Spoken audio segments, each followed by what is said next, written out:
अगर आपकी base flawless और ख़ूबसूरत बनी हुई होती है तो आपके मेकअप को भी चार चांद लग जाते हैं। तो चले आज की वीडियो में मैं आप लोगों के साथ शेयर करूंगी कि किस तरह से आप कुछ मेथड जो हैं या हैक उनको फॉलो करके अपने बेस को अपनी स्किन के अकॉर्डिंग बना सकते हैं।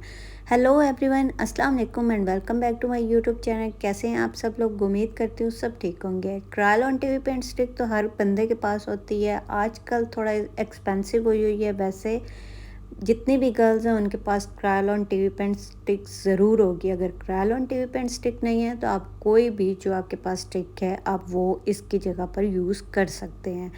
इसको भी यूज़ करने के डिफरेंट मेथड होते हैं। अगर आप अच्छे तरीके से इसको उन मेथड को फॉलो करके यूज़ करेंगे तो आपकी बेस अच्छी बनेगी। अच्छा जी, सर्दियाँ आ गई हैं तो सर्दियों में सबसे पहले तो आपको अपनी स्किन को अच्छे से मॉइस्चराइज़ करना पड़ेगा। मेरी स्किन ऑयली है, इस वेदर में जो है मेरी स्किन भी ड्राई हो चुकी है, नाक के पास से बहुत ज़्यादा ड्राई हो जाती है बेस, तो मैं मॉइस्चराइज़र लाजमी अप्लाई करती हूँ बेस अप्लाई करने से पहले। मॉइस्चराइज़र हो गया, उसके बाद अपनी जो स्टिक है, जो भी स्टिक आपके पास है, आपने इस तरह से उसको अपने फेस के ऊपर डॉट डॉट करके अप्लाई कर लेना है। ट्राई करेंगे फिंगर के साथ इसको ब्लेंडिंग करें, उससे ग्लो अच्छा आता है और आपकी जो बेस है वो फ्लॉलेस बनती है।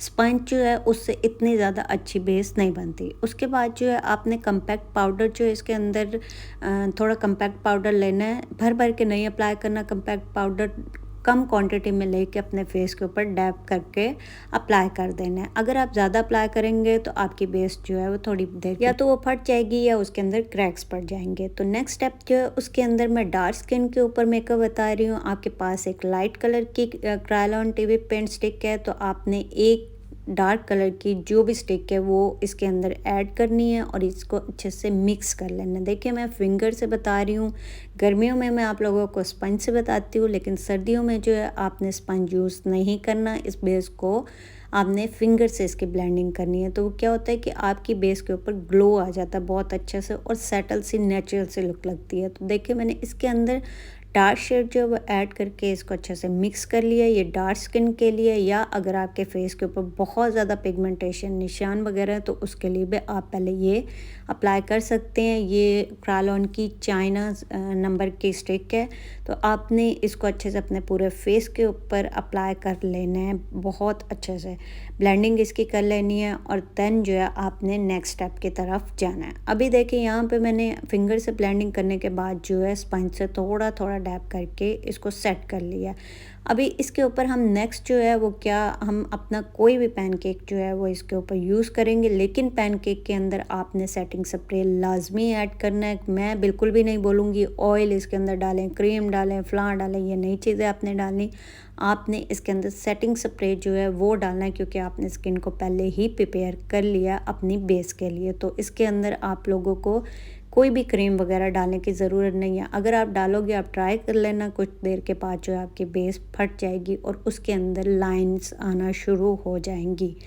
तो आपने वो मेथड बिल्कुल फॉलो नहीं करना। इसके अंदर जो है आपने अपना सेटिंग स्प्रे या नॉर्मल वाटर के साथ आपने इस तरह से बिल्कुल प्लेन सा, मतलब थिन सा, मैं आपको कहूँ लिक्विड सा जो है वो आपने बना के अपनी बेस के ऊपर अप्लाई कर लेना है पैनकेक का। ये बहुत हैवी बेस जो बना रहे होते हैं उनके लिए। उसके बाद 2 मिनट के लिए छोड़ दें और स्पंज के साथ इसको डैप डैप करके सेट कर लें, दैट्स इट। उसके बाद नेक्स्ट स्टेप जो है उसमें आपने क्या करना है कि जो लोगों की बेस के अंदर ग्लो नहीं आता, वो कहते हैं कि पार्लर में जब जाते हैं तो बड़ी फ्रेश सी ग्लोई ग्लोई बेस बनी हुई होती है, लेकिन हम जब क्रायल ऑन टीवी पेंट स्टिक घर में यूज़ करते हैं या तो वो उसके जो बेस है वो फट जाती है या फिर वो बहुत ड्राई ड्राई लगती है। तो वो लोग क्या करते हैं कि वो आपको जो प्राइमर वगैरह ये चीज़ें यूज़ करते हैं उसके अंदर जो है वो ऑलरेडी उन्होंने इस तरह से शाइनर ऐड किए होते हैं, नहीं तो एंड में वो आपके फेस के ऊपर एक लूज़ शाइनर जो है लाजमी एंड में अप्लाई करती हैं, नहीं तो उनका जो कम्पैक्ट पाउडर होता है उसके अंदर ऑलरेडी शाइनर होता है। तो आपने, अगर आप लोगों को इस तरह से आप लोगों के पास हाइलाइटर नहीं है तो मैंने प्राइमर बनाने की वीडियो ऑलरेडी अपलोड की हुई है, पिन कर दूँगी, वो देख लें, डिस्क्रिप्शन में उसका लिंक मिल जाएगा। तो आप लोगों को आसानी हो जाएगी, सर्दियों में ख़ासकर प्राइमर वगैरह बाय करने की ज़रूरत नहीं पड़ेगी। तो देखें ये हमारा हो गया हाइलाइटर। मैंने दूसरा नॉर्मल हाइलाइटर जो उसको स्पंज पे गिला करके